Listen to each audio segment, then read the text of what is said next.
सबसे पहले विचारधारा की लड़ाई चल रही है। एक तरफ कांग्रेस पार्टी है, हमारा कॉन्स्टिट्यूशन है, और दूसरी तरफ बीजेपी और आरएसएस जो इसको मानती नहीं है और इसको खत्म करना चाहती है। हिंदुस्तान की सारी संस्थाओं को, इंस्टीट्यूशंस को उन्होंने पकड़ लिया है। हर संस्था में उन्होंने अपने लोग डाले हैं और देश को आस्ते आस्ते देश का वो गला घोट रहे हैं। तो पहली लड़ाई संविधान की है। एक तरफ हम कांग्रेस पार्टी, हमारी विचारधारा, और दूसरी तरफ आरएसएस जो संविधान के खिलाफ खड़े हैं। दूसरी लड़ाई सामाजिक न्याय की। जीतू ने कहा, जाति जनगणना के बारे में बोला। पार्लियामेंट हाउस में, लोकसभा में मैंने देश से वायदा किया था कि कुछ भी हो जाए, जाति जनगणना लोकसभा और राज्यसभा में पास होगा।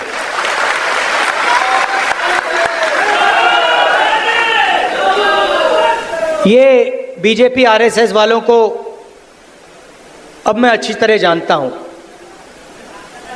इन पर थोड़ा सा दबाव डालो, थोड़ा सा धक्का मारो, डर के भाग जाते हैं ये लोग।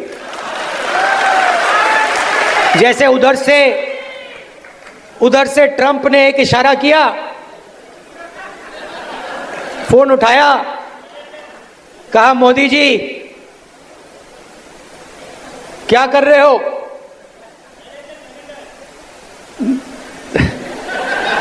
नरेंद्र सरेंडर, और जी हजूर करके नरेंद्र मोदी जी ने ट्रंप के इशारे का पालन किया।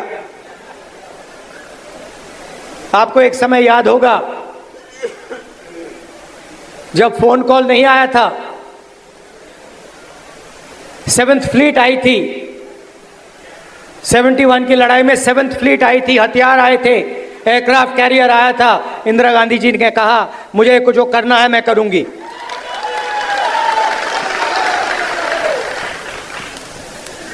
ये फर्क है, इनका कैरेक्टर है। ये सारे के सारे ऐसे हैं। आजादी के समय से सरेंडर वाली चिट्ठी लिखने की आदत है। 1 सेकंड में थोड़ा सा दबाव पड़े, भैया ये लो। हाँ, तो ये इनका कैरेक्टर है। कांग्रेस पार्टी सरेंडर नहीं होती है। गांधी जी, जवाहरलाल नेहरू, सरदार पटेल, ये सरेंडर वाले लोग नहीं हैं। ये सुपर पावर से लड़ने वाले लोग हैं।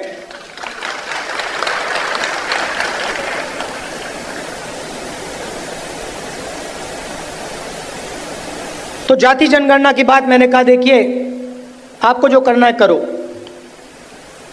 हम सामाजिक न्याय की लड़ाई लड़ेंगे और जाति जनगणना को हम लोकसभा में पास करेंगे।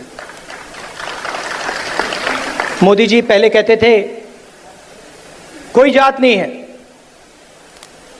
फिर सिर्फ 4 जात हैं। चुनाव के समय वो ओबीसी बन जाते हैं। गडकरी जी ने कहा, मोहन भगवत ने बयान दिए,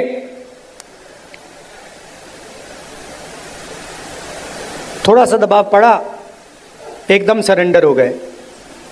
मगर मैं इनको जानता हूं।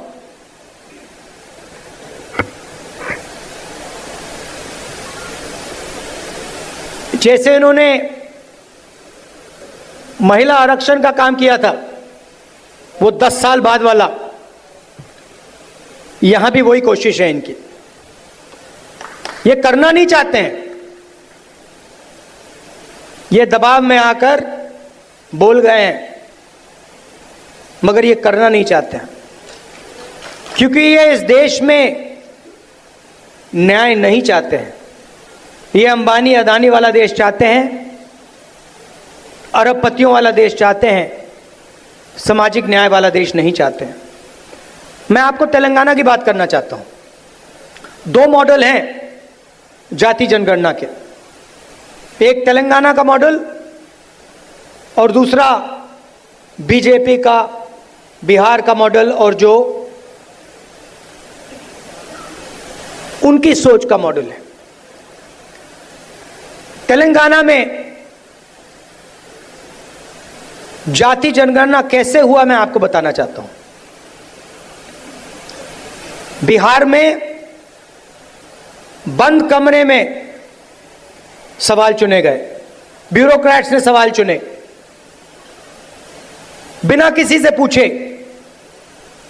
बिना जनता से बातचीत किए, बिना दलितों से पूछे, बिना पिछड़ों से पूछे, बिना अति पिछड़ों से पूछे, बिना जनरल कास्ट से पूछे, बिना माइनॉरिटी से पूछे, बंद कमरे में 3-4 सवाल लिखे, जाति जनगणना कर दिया।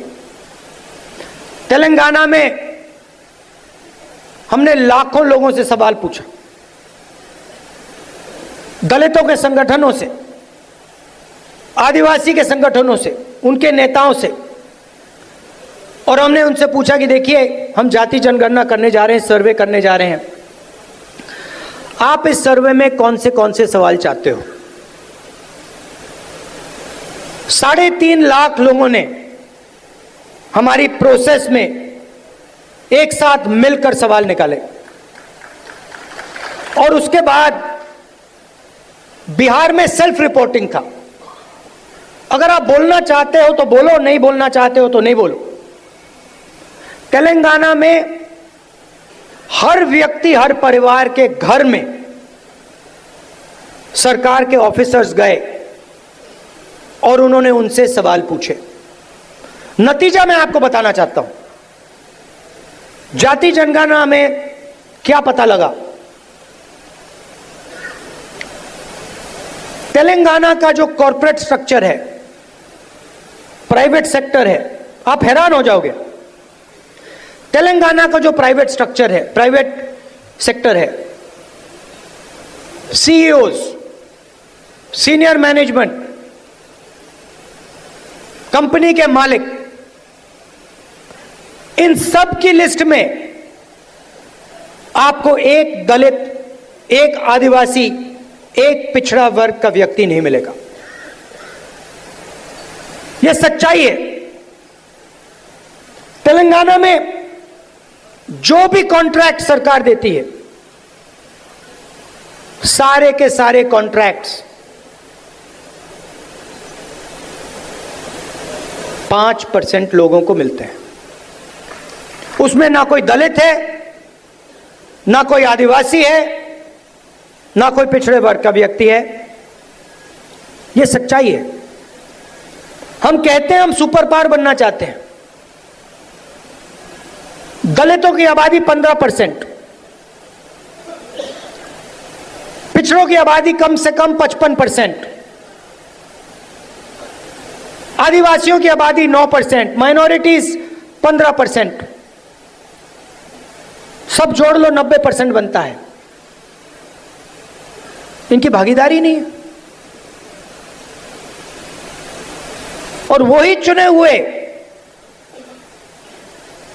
अमीर लोगों को सारा का सारा दिया जाता है। उसी लिस्ट में कॉर्पोरेट सेक्टर की लिस्ट निकालो, बड़े बड़े ब्यूरोक्रेट्स की लिस्ट निकालो, उसमें आपको गरीब जनरल कास्ट का भी कोई नहीं मिलेगा।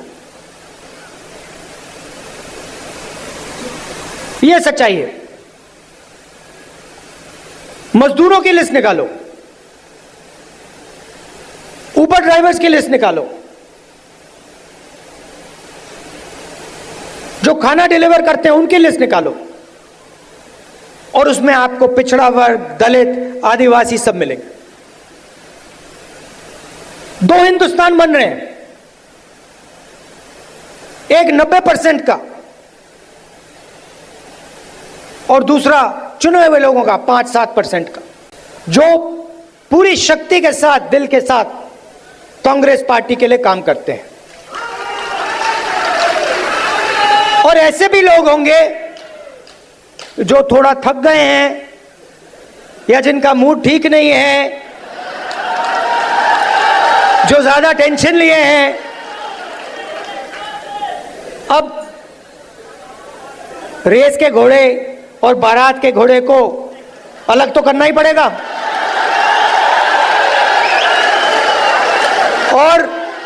और पहले मैं कहता था 2 टाइप के हैं, एक रेस का घोड़ा है, कांग्रेस पार्टी कभी कभी रेस के घोड़े को बारात में भेज देती है,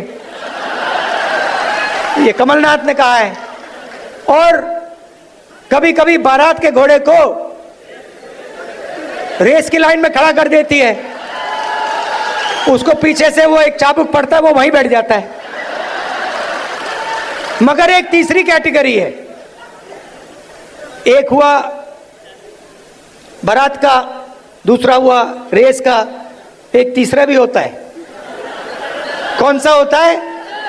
लंगड़ा घोड़ा।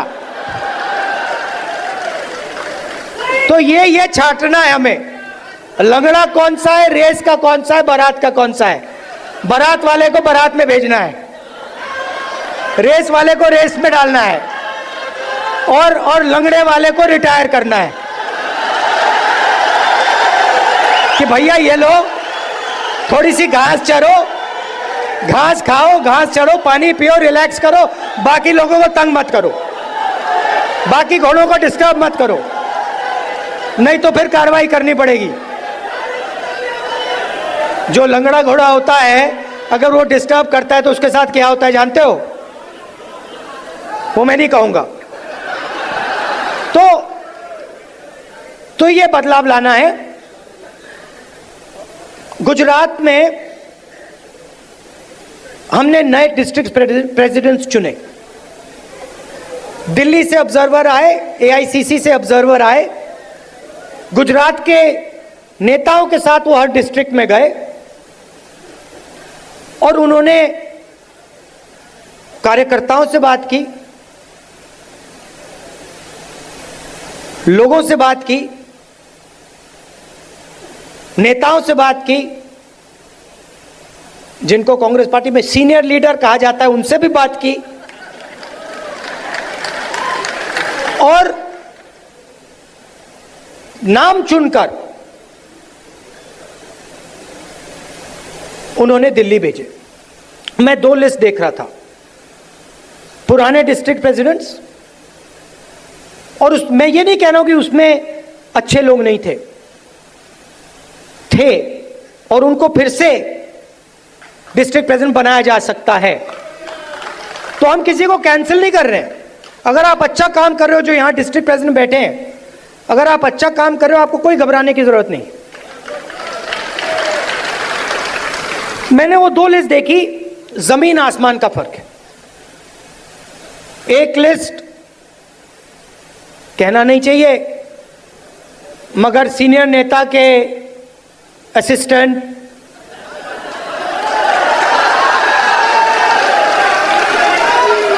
और दूसरी लिस्ट में पोटेंशियल फ्यूचर गुजरात की लीडरशिप।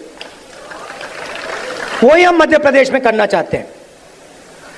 और अगर हम ये नया बदलाव ला रहे हैं तो ये सिर्फ डिस्ट्रिक्ट लेवल पे नहीं रुक सकता है, ये एक कदम है। इसके बाद हम ब्लॉक और जो गांव तक का लेवल है, लोकल बॉडी का लेवल है, वहां भी जाएंगे। मगर मैं जो डिस्ट्रिक्ट प्रेसिडेंट बनेंगे, और सचमुच में इसी कमरे से बनेंगे, मैं आपको एक बात कहना चाहता हूं और आप अच्छी तरह सुनिए। जो लोग मध्य प्रदेश में कांग्रेस पार्टी के डिस्ट्रिक्ट प्रेसिडेंट्स बनेंगे, वो ही इस पार्टी को मध्य प्रदेश में भविष्य में चलाएंगे। कैसे जो नया डिस्ट्रिक्ट प्रेसिडेंट बनेगा वो पुराना डिस्ट्रिक्ट प्रेसिडेंट जैसा नहीं होगा। फर्क क्या होगा मैं आपको सिंपल तरीके से बता दूंगा। नए डिस्ट्रिक्ट प्रेसिडेंट को हम ऑब्जेक्टिव तरीके से नापेंगे। वोट बढ़ रहे हैं, हां या ना? लोकल बॉडी के चुनाव में, एमएलए के चुनाव में, एमपी के चुनाव में वोट बढ़े या घटे, हां या ना? दूसरा, डिस्ट्रिक्ट में जब कांग्रेस पार्टी की विचारधारा पर आक्रमण होता है, किसी दलित को, आदिवासी को, पिछड़े वर्ग को, गरीब जनरल कास्ट को, महिला को मारा जाता है, पीटा जाता है, दबाया जाता है, माइनॉरिटी को मारा जाता है, पीटा जाता है, दबाया जाता है, कांग्रेस पार्टी क्या वहां खड़ी मिली या नहीं मिली? और तीसरा, न्यू जनरेशन लीडरशिप, चाहे वो पार्टी के अंदर हो या पार्टी के बाहर, क्या उन लोगों को डिस्ट्रिक्ट में बढ़ावा दिया जा रहा है? क्या डिस्ट्रिक्ट प्रेसिडेंट और वर्कर के बीच में अच्छा संबंध है? क्या डिस्ट्रिक्ट प्रेसिडेंट सबको एक साथ लेकर आगे चल रहा है या अपनी ही राजनीति कर रहा है? ये उसकी जिम्मेदारियां हैं। मगर जिम्मेदारी बिना पावर नहीं दी जा सकती है। मैंने आपको जिम्मेदारी दे दी, मैंने आपको माइक दे दिया और ये जो कांग्रेस पार्टी में हम करते रहते हैं इसका कोई मतलब नहीं। तो अगर हम आपको माइक दे रहे हैं तो उसमें कम से कम 440 का करंट होना चाहिए। और 440 का करंट हम कैसे देंगे? जो हमारा डिस्ट्रिक्ट प्रेसिडेंट होगा उसकी आवाज लोकल बॉडी के कैंडिडेट्स को चुनने में, एमएलए के कैंडिडेट्स को चुनने में और लोकसभा के कैंडिडेट को चुनने में सुनाई देगी। अगर कोई सोचता है कि वो डिस्ट्रिक्ट प्रेसिडेंट को अलग कर दे और वो कांग्रेस पार्टी में आगे बढ़ेगा तो वो आज के बाद गलतफहमी में है। तो हम 55 लीडर चाहते हैं मध्य प्रदेश के लिए, मध्य प्रदेश के भविष्य के लिए हम 55 लीडर को चुनना चाहते हैं। ये हमारे ऑब्जर्वर्स का काम है। और उसके बाद जैसे मैंने कहा ब्लॉक का काम शुरू होगा, पंचायत लेवल का काम होगा, वार्ड लेवल का काम शुरू होगा। मगर ये एक बहुत गहरा कदम लिया जा रहा है। मैं जानता हूं कि आप लोग कांग्रेस पार्टी को आगे बढ़ाना चाहते हो और मैं जानता हूं कि आपको कितना फ्रस्ट्रेट किया जाता है। मैं यहां आपको यह बताने आया हूं कि मैं आपके साथ खड़ा हूं और जो भी कांग्रेस पार्टी की विचारधारा की रक्षा करेगा, जो भी कांग्रेस पार्टी को मध्य प्रदेश में बढ़ाने की कोशिश करेगा, उसके साथ मैं खड़ा मिलूंगा।